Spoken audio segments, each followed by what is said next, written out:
Seigneur notre Dieu, nous te donnons la gloire ce matin. Jesus, we give you glory this morning, oh God, in the powerful name of Jesus, who have did everything for us. This morning we are grateful, oh God, to say thanks, to thank you, oh God, to glorify your name for your greatness, oh God, for your protection and your deliverance upon our lives.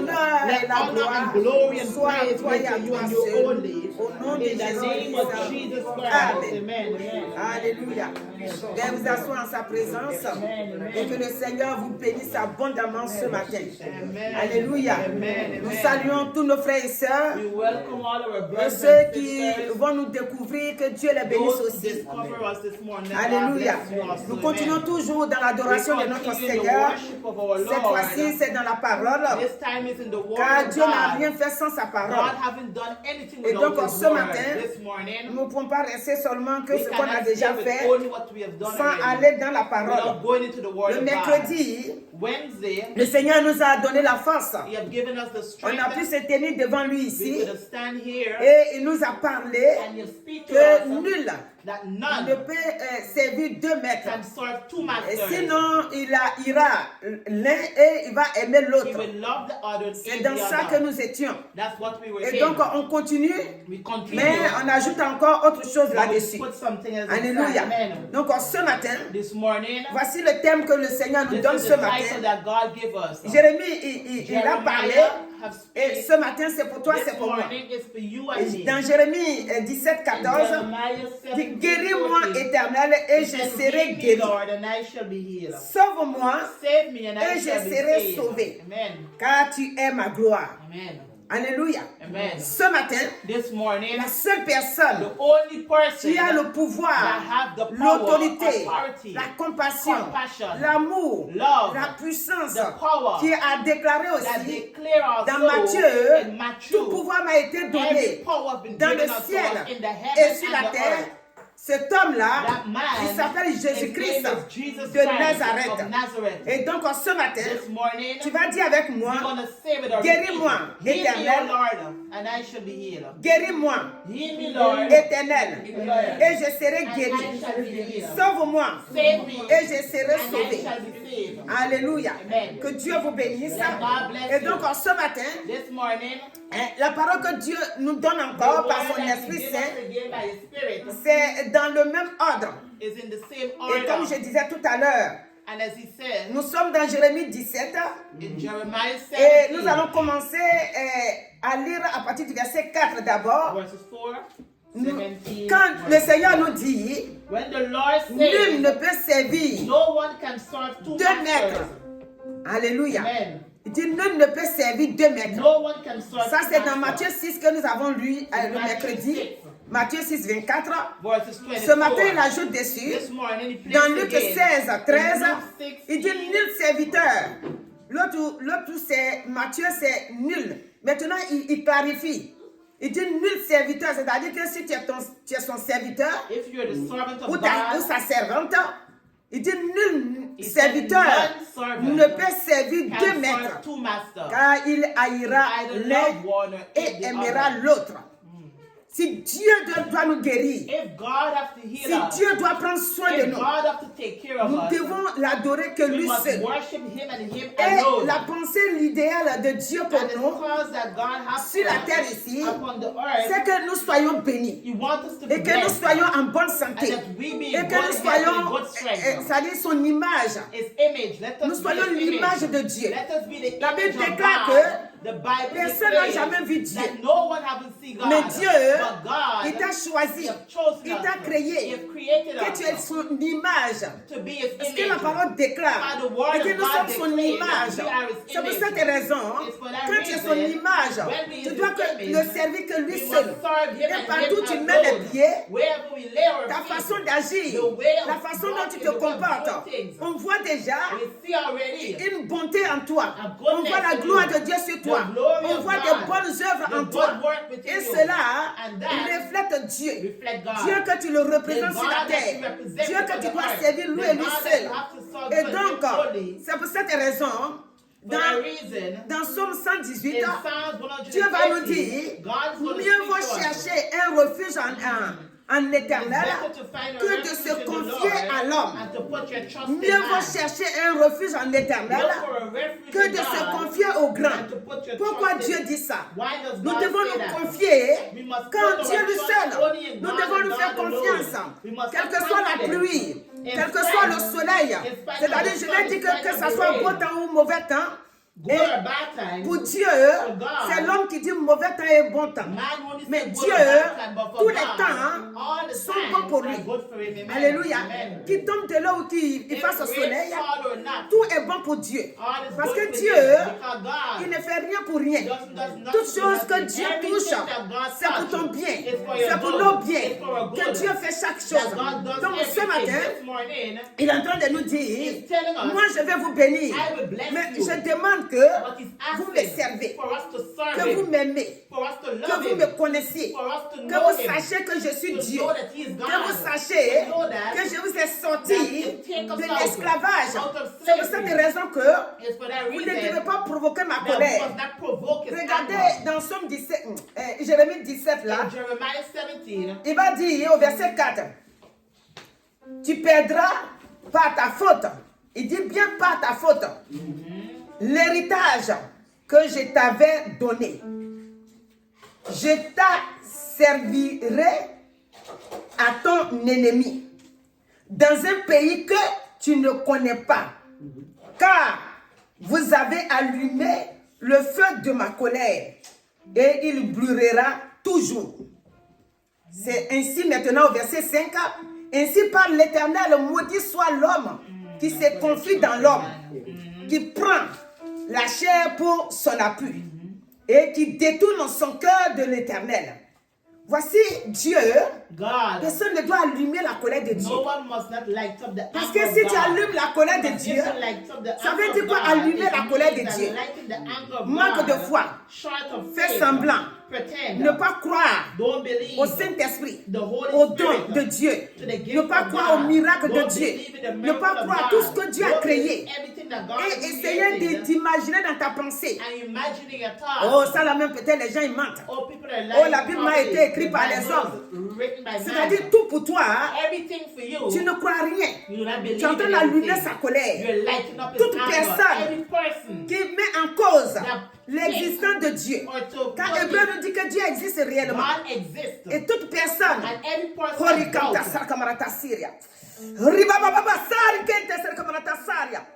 glorieux Saint-Esprit, toute personne qui met en cause l'existence de Dieu, c'est-à-dire qui pense que les hommes ils font de trop. Où est Dieu la même?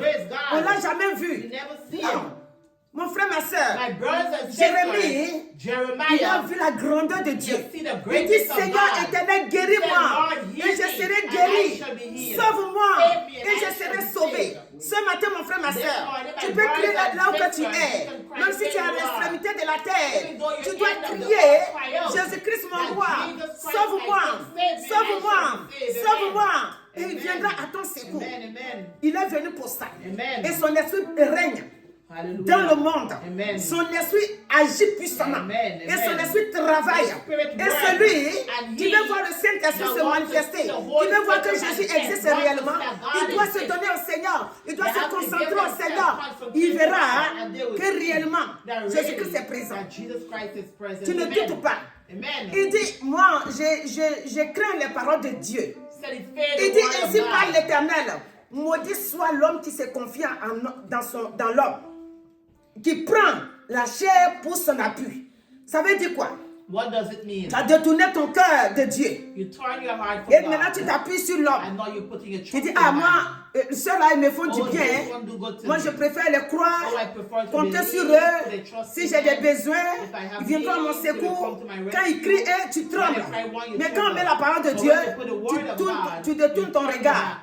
Dieu dit attention, il ne faut pas allumer ma colère. Dieu, il ne faut pas qu'on allume sa colère. Même quand il a fait venir Jésus-Christ et que nous sommes sauvés et que la Bible déclare que maintenant nous vivons par la grâce. Mais même ça, personne ne doit provoquer Dieu. Personne ne doit mettre la parole de Dieu en cause. Personne ne doit dire non, Dieu là n'existe pas. Non, Dieu existe. Psaume 65. le verset 3 là. Toujours quand ça me vient, je répète ça. Il dit, Dieu exauce tous ceux qui viendront à Dieu. Attends que je trouve le passage. Il dit, Somme 65, verset 3. Alléluia. Il dit, oh Dieu, qui écoute la prière, tous les hommes viendront à toi. Et j'ai dit que le Dieu qui écoute les prières, qui exauce là, c'est le Dieu de Jésus-Christ. Il écoute.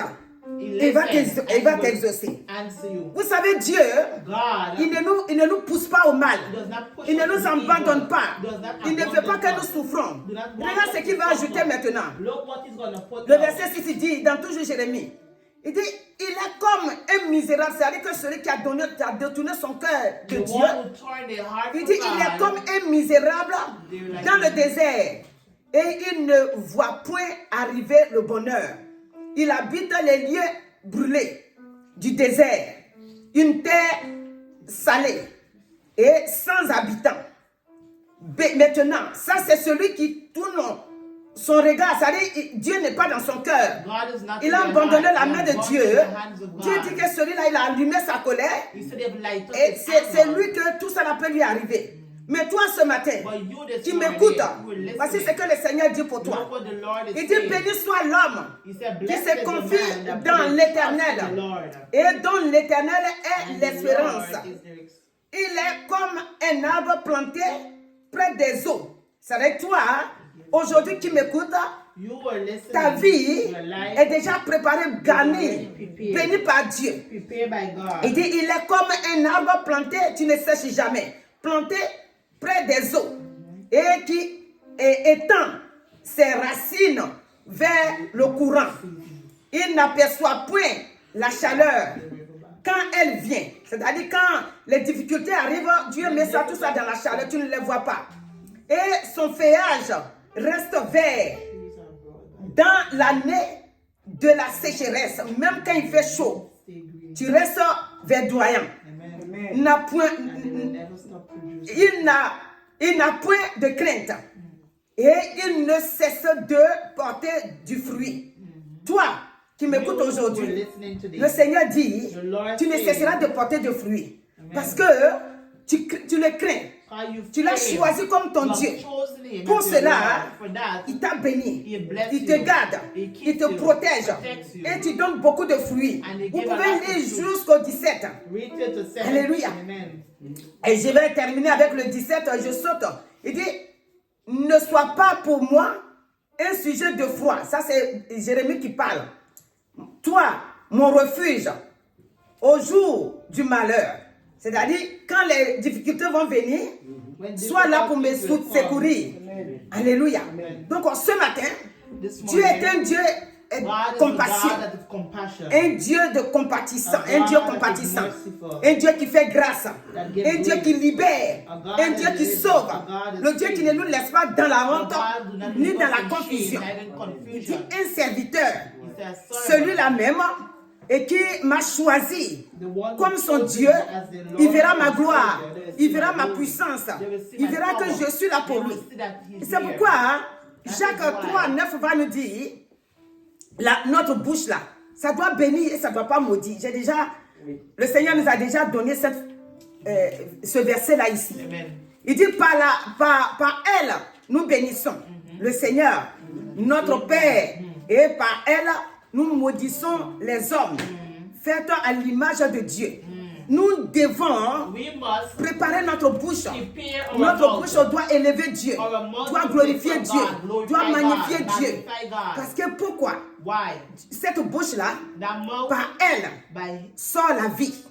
Par elle, doit sortir la paix.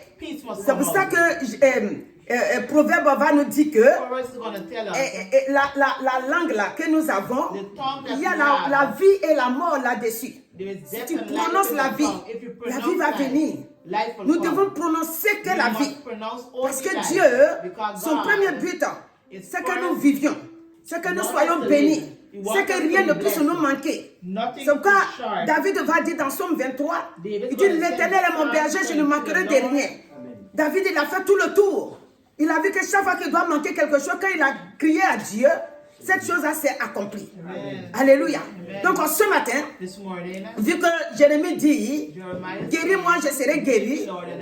Et nous allons voir ce que Jésus-Christ est venu faire pour la guérison. Alléluia. Amen. Il dit guéris-moi. Qu'est-ce qui peut nous causer beaucoup de situations que l'homme ne peut pas nous sauver? Alléluia. Des fois tu peux avoir des dettes. Tu peux crier jusqu'à quelqu'un peut avoir pitié de toi. Il peut payer tes dettes. Mais la maladie, des fois, tu peux être malade. Les gens ont la bonne volonté de te venir en aide, mais ils n'ont pas la solution pour te guérir. Ils ont mal au cœur, mais ils ne peuvent rien faire. La maladie. C'est pourquoi moi j'appelle ça un ennemi. Un ennemi pour la vie de l'homme. Mais regarde, quand Jésus descend, chaque jour ces passages-là me viennent. Il va descendre à la piscine de Bethesda. Quand il est là-bas, il va voir cet homme-là. Il va dire à l'homme de se lever. Dans Jean 5, moi j'ai pris le verset 7. Le malade lui répondit, parce qu'il va dire au malade de se lever. Le malade va lui dire que Seigneur, je n'ai personne pour me jeter dans la piscine quand l'eau est agitée.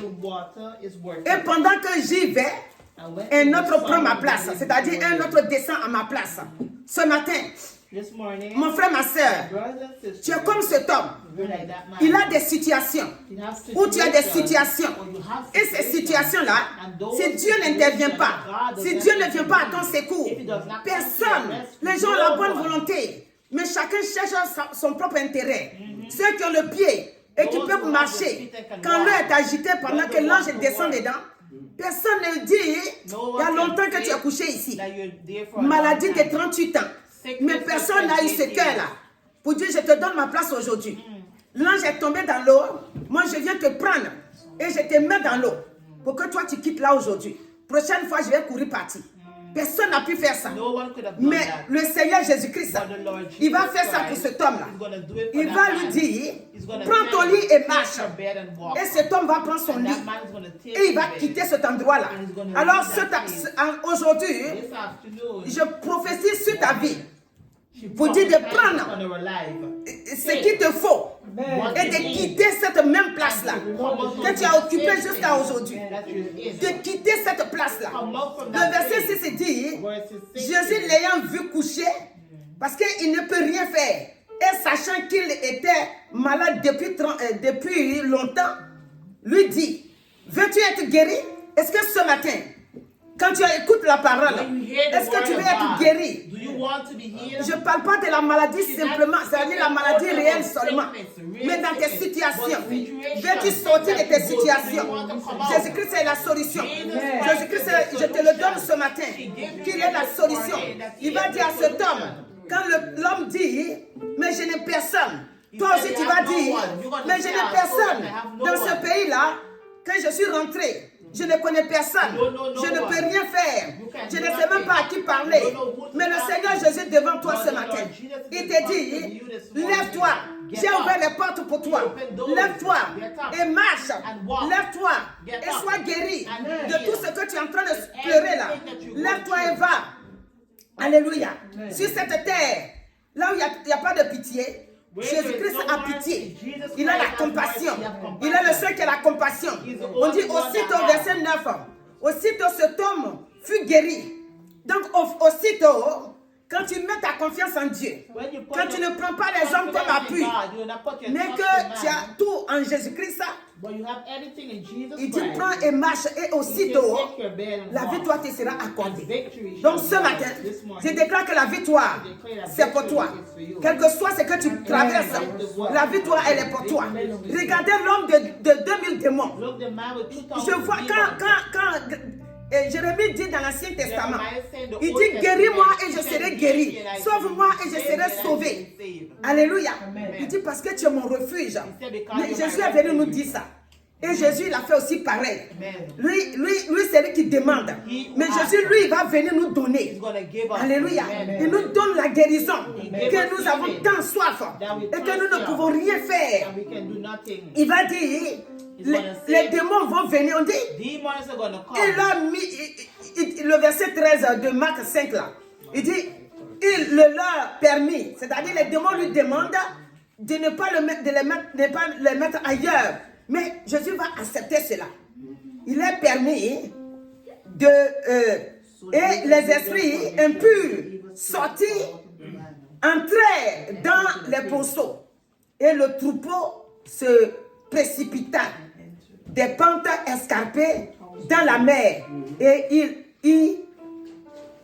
il en avait environ 2000. Et il se noyait dans la mer. Alléluia. Quand les gens vont venir au verset 15, ils vont trouver que cet homme-là, il n'est plus en train d'agiter par-ci par-là. Il est assis maintenant, bien vêtu. Il est maintenant béni, il est libéré. Et toi ce matin, tu ne sais pas ce qui te fatigue. Mais ce matin, le Seigneur dit, reçois cette vie-là. Ce que j'ai donné à cet homme, les esprits qui te fatiguent là, je te libère ce matin de leur pouvoir. C'est Jésus qui fait ça. Il te libère du pouvoir de l'ennemi. Il te libère de tout trouble dans ta pensée. Regardez une femme pendant 18 ans, elle était dans le temple. La Bible déclare dans Luc 13, à partir du verset 10 que nous allons lire, il dit, Jésus enseigna dans une des synagogues le jour du sabbat. Et voici, il y avait là une femme possédée d'un esprit qui la rendait infirme depuis 18 ans. Elle était courbée et ne pouvait pas du tout se redresser. Lorsqu'il la vit, Jésus lui adressa la parole et lui dit, femme, tu es délivrée de ton infirmité. Amen. Alléluia.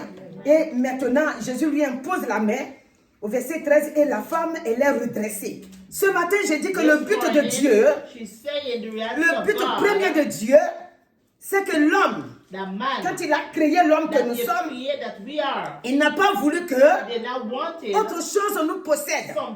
Parce que lui, il nous veut la vie. Pour que nous puissions l'adorer, le louer, le magnifier. Quand tu manques la santé, tu ne peux pas te tenir debout pour louer. Tu ne peux rien faire. Tu n'as même pas de révélation parce que toutes tes pensées sont mélangées. Tu es troublé. Tu es rempli de stress. Mais une fois que la bonne santé est là, le Saint-Esprit, il est en mouvement en toi. Le Saint-Esprit, il vient t'utiliser. Et donc, cette femme, la Bible déclare que les esprits impurs l'ont rendu possédé, l'ont rendu courbé.